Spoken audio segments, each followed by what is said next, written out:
Dear students, today we are going to discuss a new digital modulation technique which is quadrature phase shift keying. Now during our previous lecture we already discussed what is phase shift keying or binary phase shift keying. Now in case of phase shift keying we generally send one bit at a time, and in phase shift keying or PSK, 1 is represented by 0 degree phase shift of the carrier and 0 is represented by 180 degree phase shift of the carrier. Now the difference between QPSK and PSK is, in case of QPSK we do not send 1 bit at a time but we send 2 bits at a time. These 2 bits together it is called a symbol.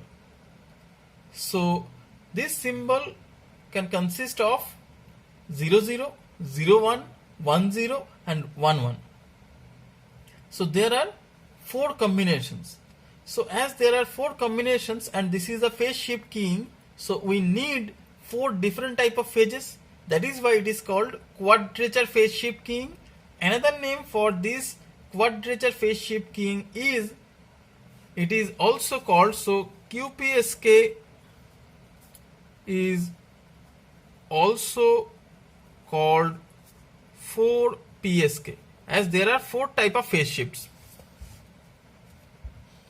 Now the modulated signal for QPSK is SIT, it is AC cos omega CT, where omega C is the carrier frequency, plus 2i minus 1 into pi by 4,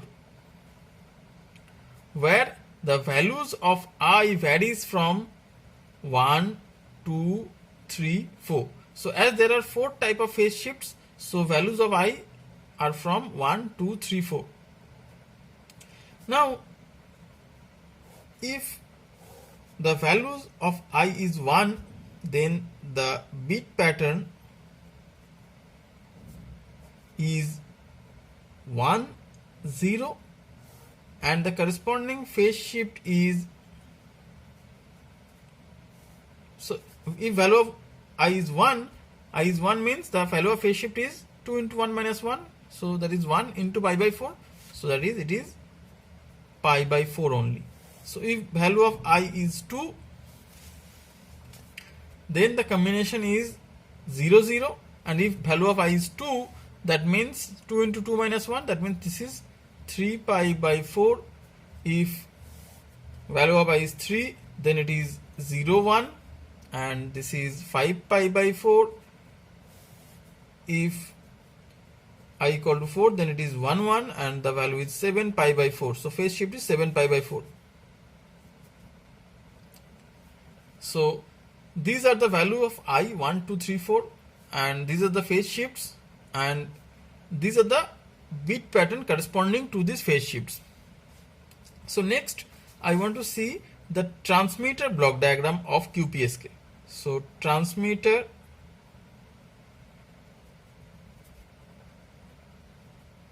block diagram of QPSK.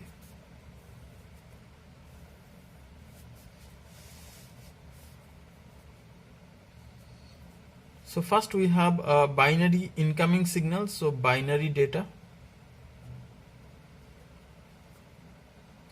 Then this signal passes through a polar NRZ. Now you already know what is meant by polar NRZ. Then you have 1 is to 2 demux or demultiplexer,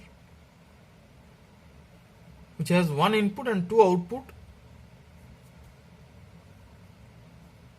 So here we have a product modulator where the carrier is root over of 2 by T cos omega CT.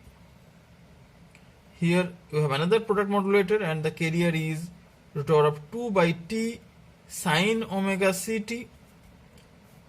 Then I add these two signal, and this is my QPSK modulated signal. So this is my QPSK modulated signal.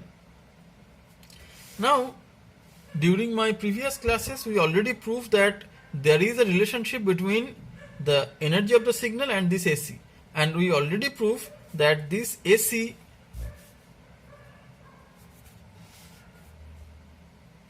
is equal to, for PSK, it is equal to 2 EB by TB, where EB is the energy per bit and TB is the duration of each bit. Now, in case of QPSK, we do not send single bit at a time. We send 2 bits at a time. That means this equation must be replaced by, for QPSK, it is replaced by 2E by T, where E is the energy of those 2 bits. So E can be written as 2EB, and this T must be replaced by 2TB, because we send 2 bits at a time. So total duration of 2 bit is 2 into duration of each bit. So this AC can be replaced by root over of 2E by T. Now first, in this transmitter block diagram, we have a binary data, and suppose I consider the input binary data is 0 0, and we want to see what will happen. So suppose I consider the input binary data is 0 0, and you know what is meant by a polar NRZ? A polar NRZ basically converts a 0 by a pulse having negative amplitude, and it converts binary 1 into a pulse having positive amplitude. Suppose I consider 0 is converted to a pulse having amplitude minus root EB, and 1 will be converted by this polar NRZ into a pulse having amplitude root EB. So you have 2 0 0. So you have 0 0. So first 0 is replaced, is converted by this polar NRZ into a pulse having amplitude minus root EB. Second 0, again it will be converted by this polar NRZ into a pulse having amplitude minus root EB. Then you have a 1:2 demultiplexer. So there is a select line. So suppose I consider, depending on the select line, first 0 goes in this direction, so in this direction, and second 0 goes in this direction. So first minus root EB goes in this direction, second 0, that means second minus root EB goes in this direction. So where EB is the energy per bit. So here you have minus root EB into this, here you have minus root EB into this, you add this and you have the QPSK modulated signal. So the QPSK modulated signal will be minus root EB into root over of 2 by T, where T is the duration of 2 bits, cos omega CT, again minus root EB is multiplied by this, so minus root EB into root over of 2 by T sin omega CT. So this equation can be written as again minus root EB. Suppose I consider this root 2 can be written as 2 by root 2, then 1 by root T cos omega CT minus again root EB. Again this root 2 can be written as 2 by root 2 into 1 by root over of T sin omega CT. Now the value of minus 1 by root 2. The value of minus 1 by root 2 can be considered as cos 3 pi by 4. So if I replace this minus 1 by root 2 by cos 3 pi by 4, then it is root EB into 2 into 1 by root over of t, then minus 1 by root 2 can be replaced by cos 3 pi by 4. Then you have cos omega ct minus, then here you have 1 by root 2. Now the value of 1 by root 2 can be considered as sine 3 pi by 4. So this can be written as root EB into 2 into 1 by root t. Then 1 by root 2 can be replaced as sine 3 pi by 4, then sine omega ct, sine omega ct. So this can be written as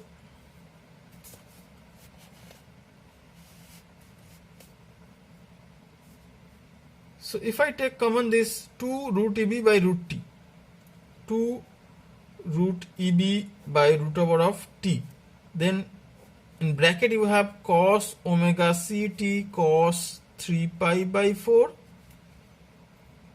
minus sine omega ct sine 3 pi by 4. So which is 2 root EB by root t cos omega ct plus 3 pi by 4. Now this 2 into root EB can be replaced by root over of 4 EB by t cos omega ct plus 3 pi by 4. Now you know 2 into EB equal to E, because we already considered the energy of 2 bits is E, which is 2 into EB. So this equation can be written as 2 into E by t cos omega ct plus 3 pi by 4. Now root over of 2E by t is your AC. So this can be written as AC cos omega ct plus 3 pi by 4.